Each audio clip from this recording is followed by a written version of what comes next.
Hi, I'm Amy. Thanks for tuning in again. And this is Homemade Homicide. We've got Brittany here, of course. Hello again. Still hasn't had the baby. Nope. We're in a holding pattern. Still miserable. So today we're going to do, it's pretty easy. I do these turkey meatballs that I think half the pregnant women in Beverly Hills have eaten over the years. And Long Beach. And Long Beach. It's a good source of protein. We're going to do my famous turkey meatballs, and I'm going to do a Puttanesca sauce. Now, for those of you that don't know, Puttanesca has a very spicy history. Oh, okay. Yes. In Italy, in the red light districts, the women used to make Puttanesca sauce, and they'd leave their door open, and they'd have the sauce cooking on the stove. And so men, they would smell it, and so they would come to their house. So maybe, the hooker down the street didn't have anything on the stove, so the men, when they would smell the sauce, would be like, yeah. Oh my God, that's hilarious. I know. So I'm not hooking it right now, but I am making the Puttanesca sauce. There was a time. There was a time. That's another story for another time. Hopefully I won't be here for that story. I don't need to be a part of that. Right. All right. So anyway, the story I'm going to tell you today, too, although she's not a serial killer, she's probably one of the dumber killers that we've heard about. And so I just want to tell her story because you are never going to believe this story. Okay, so I'm going to start with the sauce, and we will start on the story. Cool. Let's Ready? go. Yeah. Okay, so I got to turn on my pan because you never, ever, ever put food in a cool pan. So you always want your pan heated. You don't want it scorching hot, but you want your pan hot. So I'm starting out with some onions and some garlic. And a sharp knife. So let's hear about this dumb broad. Okay, so this lady's name is Darlene Gentry. Oh, good God, are we doing this again, really? This piece of cheese. She eats everything that's not tied down, folks. So, Darlene was born in 1974 in Cameron, Texas. It's just a little tiny town. And she was very popular. She got along with, all of her schoolmates. She was a good student. She was even homecoming queen. So, she had a lot going on. She was really pretty. She was blonde, smart, all that. So when she went to college, she went to Waco, and she was studying dental assistance. And so, dental assistant. Dental hygienist? Dental hygienist. Studying to be a dental hygienist. Anyway. Quick grammar lesson. Yes, exactly. So while Darlene was going to school, she winds up meeting Keith Gentry. And they have a really cool romance, they get along really well, blah, blah, blah. They go to school. Well, once school stops, she decides, I'm going to go to Dallas, because it seemed like Keith wasn't that interested. I mean, he loved her or whatever, but he wasn't ready to settle down. So she's like, okay, I'm just going to go to Dallas and be a dental assistant. Yeah. So, dental hygienist. Yes. So she goes to Dallas. She worked for a couple of years for a dentist. And I guess at some point her car got stolen. And so she freaked out about her car getting stolen. And she decides, screw this, I'm moving home. So she moves back to Cameron. And when she moves back to Cameron, she winds up running into Keith. So they start their relationship all over again, and they're getting along, so he lives in Robinson, Texas. And How far is Robinson from Cameron? I don't think it's very far.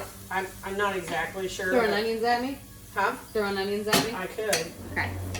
So they're, they decide they're going to get married. So in 1995, they get married, and according to Darlene, they had the the typical Texas wedding. They had a barbecue. It was in the backyard. They danced and whatever, and so that was their wedding. So these are crushed tomatoes that I like to add to the sauce. And this is the only can opener that has ever worked continuously. I swear to, how long have you had this? Like 4 years. Like, since I was born, she's had this stupid can opener. Long time. And I swear to God, I buy one and it breaks, but this one has worked forever. Forever. Swing Away, that's the brand. Yes. Anyway, so Crazy. so they get married and things are going okay. Hot peppers. You always have to have your, I call them pizza I peppers. love hot peppers. Yeah, you gotta have, that's what like makes too the much. sauce spicy. So you wanna make sure you add that in. So anyway, they get married, things are going good. She decides, you know what, I'm gonna go back to school. I'm gonna be a nurse, not a dental hygienist. So she goes back to school. Overkeep that easy, huh? Yeah. She goes back to school to do that. He was in school for welding. He takes a job, but his job has him, he was doing like plumbing. And so he's gone like 4 days a week, every week. And so they really only see each other on the weekends. So they wind up having their first baby in like 97, and then 2 more follow right away. So now she's got 3 kids. She's a nurse now. Her husband's hardly ever home. She's starting to get kind of pissed off about it. So he decides, okay, I'm going to go ahead and I'm going to I think I can understand that. Yeah. And so he's like, I'm going to take a job closer to home. And, so now he gets a job closer to home. Of course, it's a pay cut.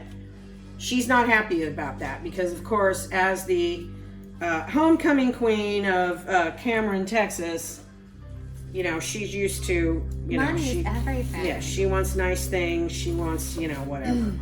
Gold digging boots? Yeah. So now she's not happy. They're not getting along. Things are not going well. So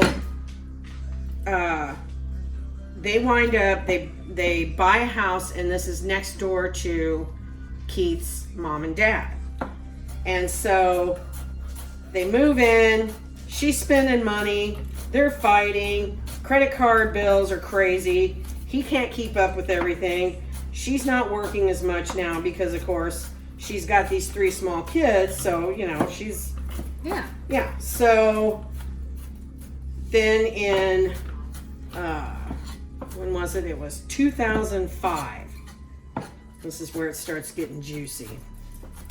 2005 at like 5:30 in the morning, 911 gets a phone call, and it's Darlene. And she starts out by saying, this is Darlene Gentry, and my kids were sick last night, and so I went up to their room, and we were watching TV, and I was, with my kids. I'd be like, bitch, I do not want your life story. I This know. is 911. Yeah, she's going on, and she's like, this is emergency services. we fell asleep watching TV, and I woke up this morning. Can you imagine the dispatcher's like, I know, what did right? you watch? Yeah. What a nice evening for you and your children. Well, it literally takes her 25 seconds. And if you've ever really sat down and time 25 seconds, like, that's kind of a long time. It takes her 25 seconds to mention that, oh, and by the way, when I went looking for my husband, he was in bed and he had this pink foam coming out of his mouth. Onion. Oh, is it bad? It's like all up in my eyes. Oh, that's so good though. Ah. So the police come out to the house, and of course, like I said, she'd explained like she had this whole story, she's A pink foam. a pink foam, yeah.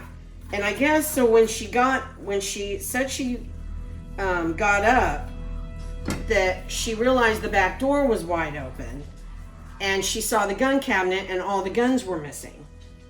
Right? So that was also in her story to 911. I'm sorry, who has a gun cabinet and not a gun safe? Well, really it was get that. it was like, I mean, it was 2005. I mean, you know, I don't know. But anyway, Yeah, I would. yeah. Alright. And it had a lock on Not it. that long ago. Well, it did have a lock on it. So anyway, she sees that it's supposedly empty, and so now she's going to the bedroom, and you know, she's finds him. He's all pink foam, blah blah blah. Now you would think, hello, nurse. Yeah. Oh, let me start, performing CPR or some kind of life-saving. No. She just calls 911, and they even ask her, are you trying to help him? No, she's not trying to help him. She keeps saying, I've got to get my kids. She doesn't want her kids to, see. I mean, okay, so I understand shock, but I feel like at that point you've had some training to kind of deal with shock babies. Exactly. Am I an asshole for thinking that? I don't know. I don't think so. So the cops arrive. I mean, and if that was Jay, right? Exactly. there's no fucking way. I'd be like, all right, cool, we're gonna figure this out. Exactly. Get your cops here So immediately. the cops arrive, and I'm gonna do basil and oregano. Basil is basil, just so that everyone is aware of All that. right, whatever. Basil and oregano. We are fans of Austin Powers. So Continue, please. cops arrive. They get to the house, and as they're walking up to the front, they're walking up to the front door, and like the driveway is like here, front door's here. They're walking up. Well, as they're walking up, they see a neatly stacked pile of guns laying right like by the sidewalk. And so they go up to the house, and the one cop, because they have their cameras on or Body whatever, cam? their body cams. And so the one cop says on the body cam, there's something going on here. And he says, and I think she did it. So Smart cop. yeah, so they go on in, and they're talking to her, and she gives them the same story. Oh, my kids, they were sick, and so we were up all night watching TV and blah, blah, blah. And this, by the way, is 1 pound of ground turkey. The cop tells her, okay, let's go back in the back bedroom. They start looking around. Well, one of the things they notice is the locked gun cabinet is not broken. Like the glass is not broken. So these burglars, I guess, got the key and just unlocked the cabinet. Well, and she was having such a restful evening. I guess, yes. Sleeping and hanging out with the kids. Exactly. That, Yeah. So, and then she tells the cops she didn't hear anything. So it's like, you didn't hear a gunshot. Again, more pizza peppers, because I like the meatballs this spicy. 2 teaspoons or whatever you like. So she, more garlic. So she's like, I didn't hear anything, blah, blah, blah. And she's like, I didn't see anybody, so they're like, okay, well, turns out Keith is alive. So they rush him to the hospital, and they take her in. Wait, even with all the pink foam and everything, he's alive? He's still alive, yeah. Interesting, okay. And he's shot in the back of the head. Shit. Yeah. So they take her in. Well, while she's in the police station giving her statement or whatever, oregano and basil and salt and pepper. Yes. But just a little bit of salt, because you're gonna add Parmesan cheese, which is salty, so you don't need a lot of salt It's a little bit added into your mixture. So they let her go to the hospital, where they unplug all the machines, and within minutes, Keith is dead. So they, this is about 3/4 of a cup of Parmesan cheese. And I don't put any breadcrumbs in my meatballs, okay? She don't play that I don't breadcrumb play that game, okay? Get that kind of mixed, and we gotta chop the parsley. So now Keith is dead. Well, they talk to Darlene again, and she keeps telling them the same story. Well, they check her for GSR, or gunshot residue, as the professionals. And so Murder porn. Yes, murder porn. So, and of course they find gunshot residue. Well, while she's in the hospital, they're searching the house. They actually find in the trash can, they find a couple of spent shell casings. And so, they're like, okay, what the hell's going on here? Well, then they start asking her, because the only gun that's missing is a .22 that actually shot him. But all the other guns are accounted for. And she's like, oh, I don't know, they, I thought they stole all the guns, whatever. So it was like maybe a week or two later, they decide, okay, they're going to arrest her. So they arrest her. Well, her in-laws, who live, right next door, they're like, okay, well, let's, they believe her. So she has like $50,000 bail or whatever. And so they pay it to get her out of prison, or out of jail. So now she's out. Well, it turns out that she also had a $750,000 life insurance policy. Convenient. Okay. Very convenient. So now, old Darlene's looking for some property. So she goes to this one. He's like some kind of a spec builder or whatever in Robinson, Texas. And she goes to him and she's like, do you have any houses for sale? And he's like, well, I have this one property, but it's got a pond on it. And so she's like, oh, a pond, that would be kind of cool, because Keith always loved to go fishing. And so I can take the kids. To honor his wishes. Yes, to honor his wishes, and I can take them fishing in the pond every day with our new house, right? So they're like, okay, and so she says, well, I'll get back to you, whatever. So it's like, I don't know, a couple weeks later, like I said, they had arrested her, they let her go, and they weren't really sure, they didn't have a murder weapon, so they weren't really sure. Well, she calls that guy up, his name was Pavelka. She calls him up and she's like, okay, That's a pretty awesome name. I know, right? She's like, I want to go ahead and buy that property. She said, but what I want to do is, I want you to fill the pond in. So he's like, you want to fill the pond in? Like, I thought you wanted this pond, And she's like, well, she doesn't want the pond anymore. So this Pavelka guy, he starts thinking, there's something kind of fishy about, she wanted the pond, now she doesn't want the pond. Like, he just thought it was really weird. So he had a friend at the police station, so he calls up his friend, and he's like, I don't know, it just seems kind of fishy to me, blah, blah, blah, right? So they decide, okay, let's go down to the pond, and we're going to, send some divers in there or whatever. We're going to see if we can find a gun, because maybe she, hid the gun in the pond. So they go down there, and within 15 minutes, they find the gun, and it's pretty close to shore. So I love this part. This is the best part.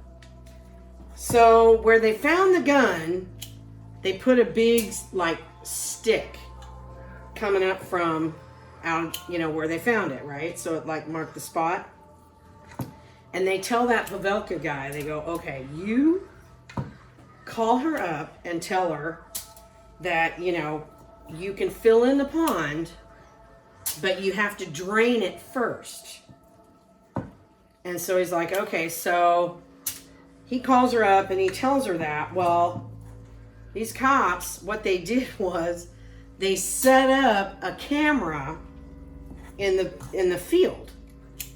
So this Pavelka guy, he calls her up and he's like, okay, I'm gonna drain the pond. I'm gonna fill it in, but I have to drain it. So she's like, oh, okay. And so about, I think it was 2 days later, the cops go out and they get the camera and they're looking at the footage. And who do you think was on the camera? Wait, no.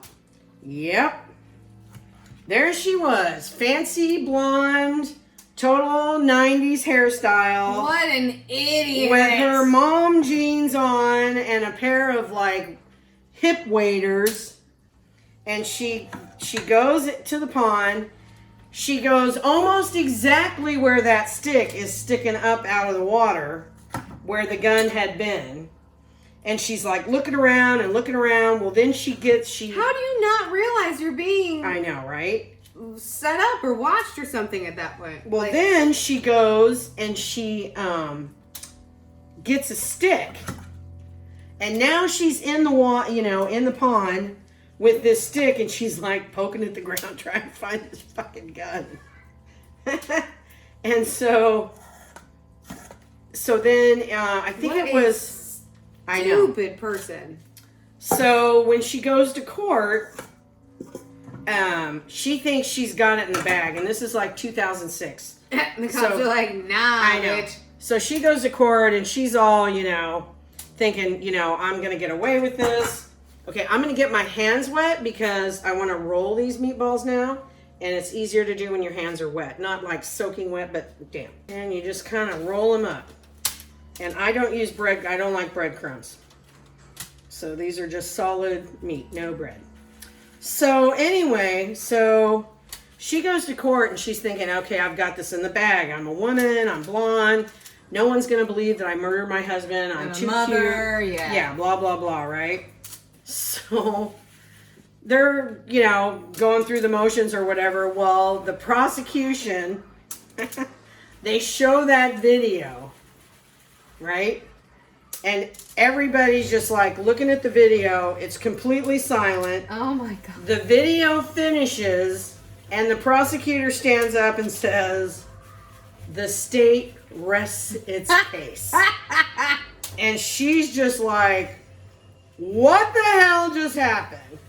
So now she's trying to explain that, well, that's not me. Yeah, well, she said it was her, but what she was saying was, she said they already were, I was the only one they were accusing of killing my husband, and so, I figured that maybe the gun was there. I heard from someone that they were, that they had found the gun, and so, I was there, or not found the gun, but they were looking for it, and she said, so I went out on my own to see if I could find it so that I could be like, no, look, I found, Well, why would she think it was in the pond to begin with? Well, she said that she had heard that they were looking in the pond for the gun. Right? So they're like, no. So they convicted her to 60 years to life. And her kids, she's not allowed to see them. She has, I think in 2007. That's not sad.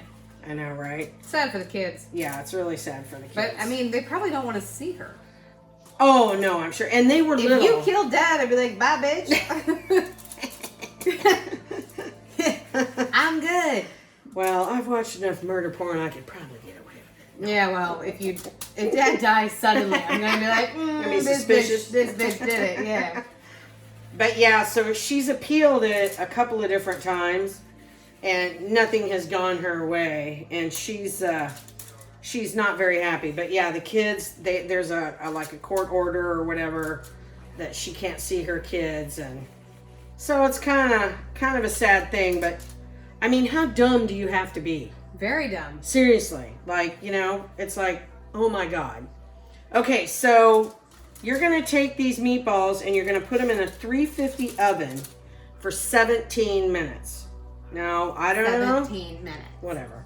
That is the proper time. Okay, so 17 minutes. They're going to go right in here. As for the sauce, I'm going to add my olives and my capers. And this sauce is ready. I've got my kalamata olives, and you just put them in whole. And don't worry if a little juice gets in there because that'll add to it. Because those are the shit. They are the shit. Love olives. Yep. Okay, so there's the kalamata olives. And then we're going to put in some capers. And these are, you know, caper berries. They're kind of sour. They just kind of Very help with salty. the flavor. Very salty, yes. So these are really good. So these go in the sauce as well. And that's your Puttanesca sauce right there. And then what I like to do is just throw the meatballs in at the last minute when, you know, and heat everything up together. Pour it over some pasta and you are golden. So that is the pasta sauce. So here's the finished I'm meatballs. thinking about the food. Clearly, you don't get these chins without thinking about food. Now I like to take the meatballs and like I said, you can just throw them in the sauce.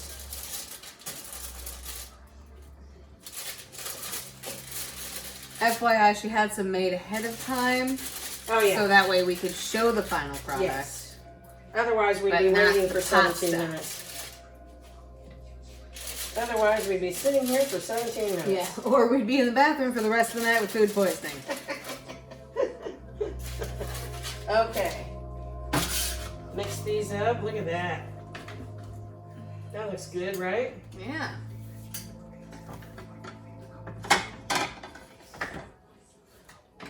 Okay. Cute little plate. Cute little plate. All right. Little olives, a little meatballs, a little capers, and you're ready to. Good God, woman, how much do you need? What? You're serving it. Oh my God. Whatever. Well, you keep holding I held the there. plate there. That was all I did. Anyway, so that's the story of Darlene Gentry. Isn't that to die for?